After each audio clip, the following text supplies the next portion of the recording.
अस्सलाम वालेकुम। हमारे चैनल कंप्यूटर स्टडी स्टूडियो को लाइक करें और सब्सक्राइब करें ताकि हर नई वीडियो अपलोड होने पर आपको नोटिफिकेशन मिल सके। बिस्मिल्लाहिर्रहमानिर्रहीम। लेक्चर नंबर है 25। आज हम इसमें डिस्कस करेंगे कि हमने एरेज को इनिशियलाइज कैसे करना है। एरे इनिशियलाइजेशन इनिशियलाइजेशन से मुराद ये है कि जिस वक्त हम एक एरे को डिफाइन करते हैं तो साथ ही हम उसको कोई शुरू की वैल्यू भी दे दें ताकि वो उसके अंदर स्टोर हो सके। Array can be initialized with an initialization list. अब लिस्ट से मुराद है कि आप इसमें एक से ज्यादा वैल्यूज को स्टोर करेंगे। जैसे देखें, ये हमने लिखा कॉन्स्ट INT, एक हम कांस्टेंट डिक्लेयर कर रहे हैं, उसकी डाटा टाइप इंटीजर, नाम उसका साइज और उसकी विड्थ है 5 वैल्यू हमने उसमें स्टोर कर दी। सेकेंड लाइन के अंदर हम एक एरेज को डिक्लेयर कर रहे हैं एंड टेस्ट ब्रैकेट में लिखते थे साइज। इट मींस के साइज की जगह पे 5 वैल्यू आ जाएगी कि हम जो एक यहां पे एरे डिक्लेयर कर रहे हैं जिसका नाम है टेस्ट, उसकी विड्थ है 5। अब देखें, इज इक्वल टू नॉर्मल जिस वक्त हम एक इंटीजर को डिक्लेयर करते हैं साथ उसको इनिशियलाइज करते हैं तो वेरिएबल का नाम लिखने के बाद हम करते हैं इक्वल टू और आगे एक वैल्यू लिख देते हैं। वो वैल्यू जो होती है वो वेरिएबल को असाइन हो जाती है। यहां पर हमारे पास एक से ज्यादा एलिमेंट्स हैं तो फिर हम ये करली ब्रेसेस को इस्तेमाल करेंगे। एक पहली वैल्यू लिखी, कॉमा, दूसरी वैल्यूज कॉमा, तीसरी वैल्यूज, चौथी और पांचवी, और आखिर पर सेमीकोलन। अब देखें, सबसे पहले हम ये जो वैल्यू लेंगे, जैसे ये यहाँ पे लिखा हुआ 79, तो 79 जो है ये पहले स्क्रिप्ट 0 में जाकर स्टोर हो जाएगा।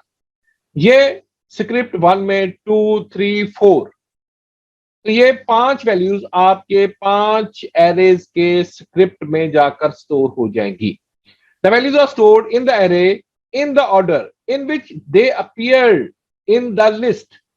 और ये इसी तरतीब के साथ आपके पास एरेज में जाकर स्टोर होंगी जिस तरतीब से यहां पे आपने इनको लिखा हुआ है। The initialization list can not exceed the array size. अब देखेंगे यहां पे एरेज का साइज कितना है, 5, और यहां पे हमने जो वैल्यूज दी हुई है वो भी 5 है।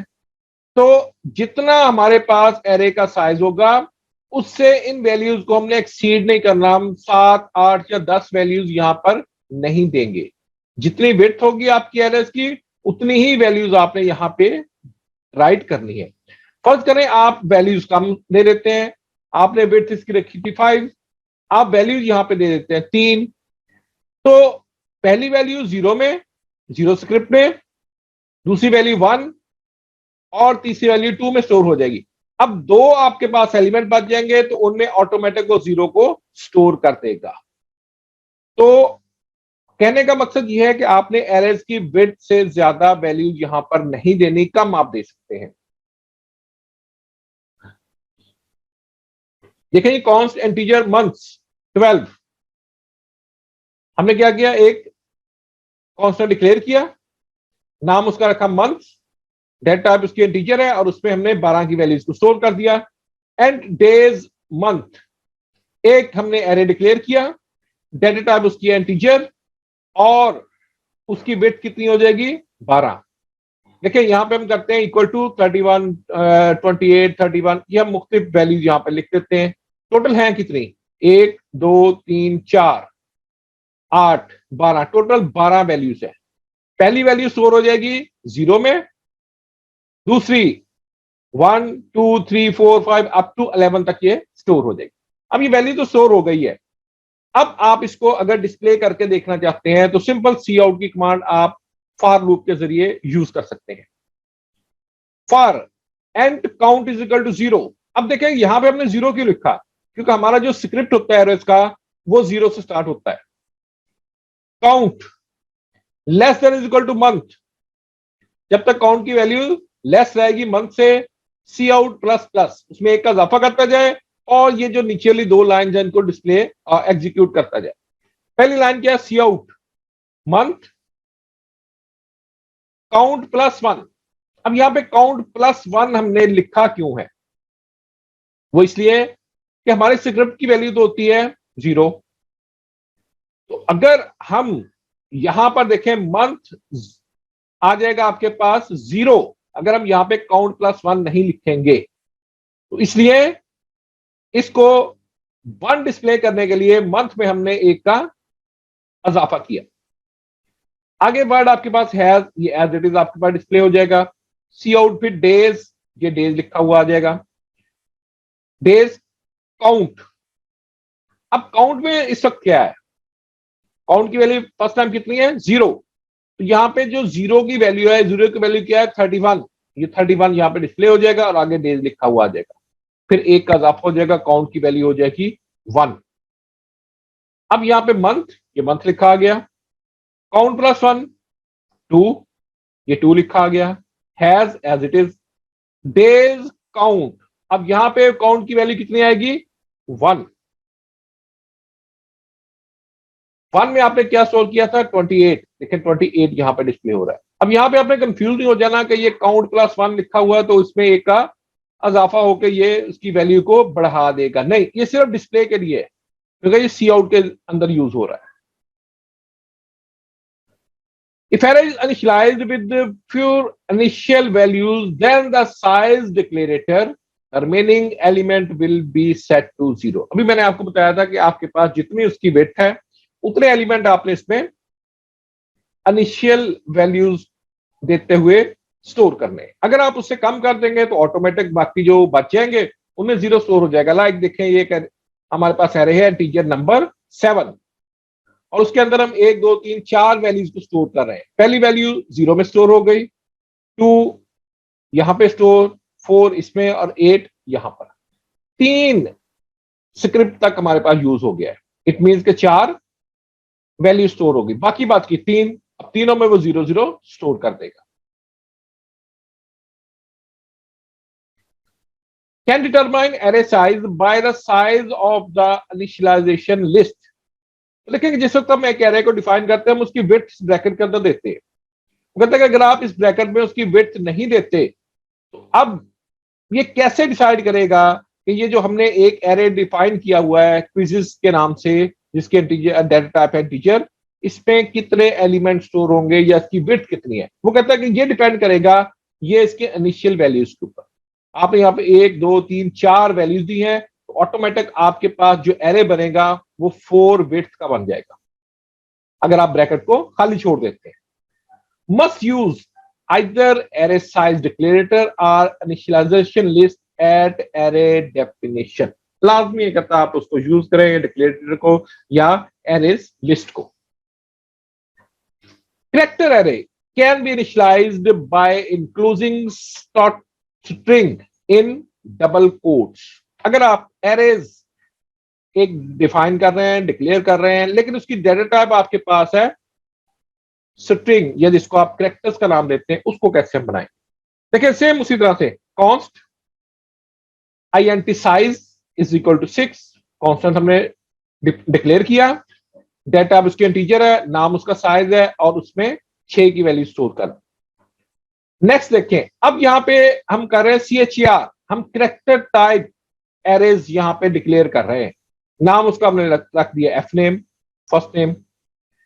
साइज इट मीन्स के 6 यहां पे आ जाएगा। तो ये जो आपके पास एक कैरेक्टर टाइप एरे बना है इसकी वेट है 6 कैरेक्टर इसमें स्टोर हो सकते हैं। देखिए डबल कोट्स के अंदर आपने लिख दिया है HENRY 1 2 3 4 5 कैरेक्टर इसके अंदर स्टोर हो गए। Must leave room for \0 at end of array. अब देखें कि आपके पास एरे का जो लास्ट एलिमेंट होता है वो \0 होता है। इससे आपके कंपाइलर को पता चलता है कि यहां पे एरेज की जो वैल्यूज है वो खत्म हो गई हुई है। If initialization character by character must add in \0, यहां पे हमने एक एज ए स्ट्रिंग उसको यूज कर दिया और वो सारे के सारे कैरेक्टर में आकर स्टोर हो गए। लेकिन अगर आप खुद एक एरे बनाते हैं उसमें आप एक एक कैरेक्टर्स को स्टोर करना चाहते हैं लाइक दिस। देखिए कैरेक्टर एफ नेम साइज उसी तरह से वो 6 हो गया। ये आपने कैरेक्टर एक H सिंगल कोट्स के अंदर लिखा है, इट मींस के ये कैरेक्टर है, कॉमा दिया, दूसरा तीसरा चौथा पांचवा, और फिर कहता है कि यहां पे आपने \0 को भी खुद लिखना है अगर आप उसको कैरेक्टर बाय कैरेक्टर डिफाइन करेंगे। लेकिन अगर आपने उसको एज ए स्ट्रिंग लिखा तो फिर आपको \0 देने की यहां पे जरूरत नहीं होती। Array elements can be treated as ordinary variables of the same type as the array। जिस तरह से आप एक वेरिएबल डिक्लेयर करते हैं, उसको आप प्लस माइनस मल्टीप्लाई प्लस उसके इंक्रीमेंट डिक्रीमेंट लगा सकते हैं, सेम वो कहता है कि आप एरेज के एलिमेंट को भी ऐसे ही ट्रीट कर सकते हैं। When using plus plus increment operators, minus minus decrement operators doesn't confuse the element with the subscript। like देखें टेस्ट, यहां पे हमने लिखा i प्लस प्लस, इसमें एक का इजाफा करें, add 1 to the test i, या अगर आप लिख देते हैं test i plus plus brackets के अंदर लिख देते हैं increment i no effects on test, test पे इसका कोई इफेक्ट नहीं होगा। To copy one array to another, एक एरेज के एलिमेंट्स को दूसरे में आपने कॉपी करना है। आपने ये नहीं करना है एक एरे का नाम लिखना है इक्वल टू देन आप दूसरे एरे का नाम लिखते हैं, ऐसे नहीं होगा। देखें, don't try to assign one array to another, new test is equal to test, कहता ये काम नहीं करेगा। Instead assign element by element, वो जो स्क्रिप्ट आपके पास है 0 1 2 3, उसके जरिए कहता है कि आप एक एलिमेंट की वैल्यूज को दूसरे एलिमेंट की वैल्यूज में स्टोर करते जाएंगे। Like for i is equal to 0, i less than array size i plus plus, new test i is equal to test i। तो इसकी जो वैल्यू होगी, देखिए टेस्ट 0 की 0 में स्टोर हो जाएगी, इसकी वैल्यू 1 होगी, इसकी भी वैल्यू 1 होगी। तो इस तरह से एलिमेंट बाय एलिमेंट हम इसके अंदर कॉपी करते हैं ताकि सेम डाटा एक एरेज का दूसरे एरेज में जाकर स्टोर हो जाए।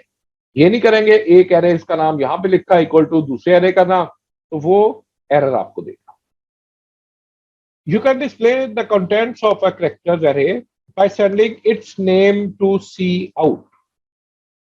अब देखेंगे अगर आपने एक एरे डिफाइन किया हुआ है जिसकी डाटा टाइप कैरेक्टर्स है, वो कहता है कि जब आपने उसके कंटेंट डिस्प्ले करने को उस एरेज के अंदर किया है तो जस्ट आप उस एरे का नाम लिख दें तो उसके कंटेंट डिस्प्ले हो जाएंगे।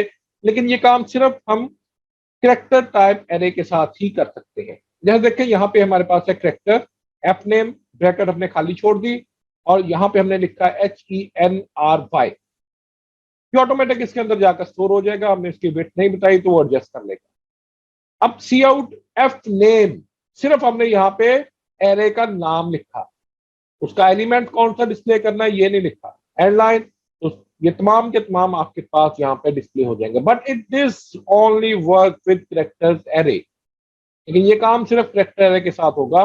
अगर आपके पास इंटीजर है उसके साथ ये नहीं होगा। For other types of array you must print element by element. Integer types है या आपके पास कुछ और डेटा टाइप्स है तो एलिमेंट बाय एलिमेंट प्रिंट होगा। लाइक वो कहता है जी for i is equal to 0, i less than array size i plus plus, और यहां पे देखिए आपने एरे का नाम लिखा, साथ आपने उसका स्क्रिप्ट दिया। अब 0 स्क्रिप्ट वाला एलिमेंट डिस्प्ले होगा, उसमें एक का इजाफा हो जाएगा, फिर 1 2 3, इस तरह से ये 1 बाय 1 एलिमेंट्स का जो कंटेंट्स होंगे, जो डाटा होगा वो डिस्प्ले करेगा। Use a simple loop to add together arrays element. यहां पर हमने किया जी इंटीजर t num, एक वेरिएबल हमने बनाया, डबल एवरेज और sum is equal to 0। For t num is equal to 0, first time हमने इसको इनिशियलाइजेशन कर दी 0 के साथ। t num less than size t num plus plus, सबसे पहले तो आपके पास ये कंडीशन चेक हुई, वैल्यू इसकी कितनी है 0, 0 लेस देन साइज, ठीक है जी।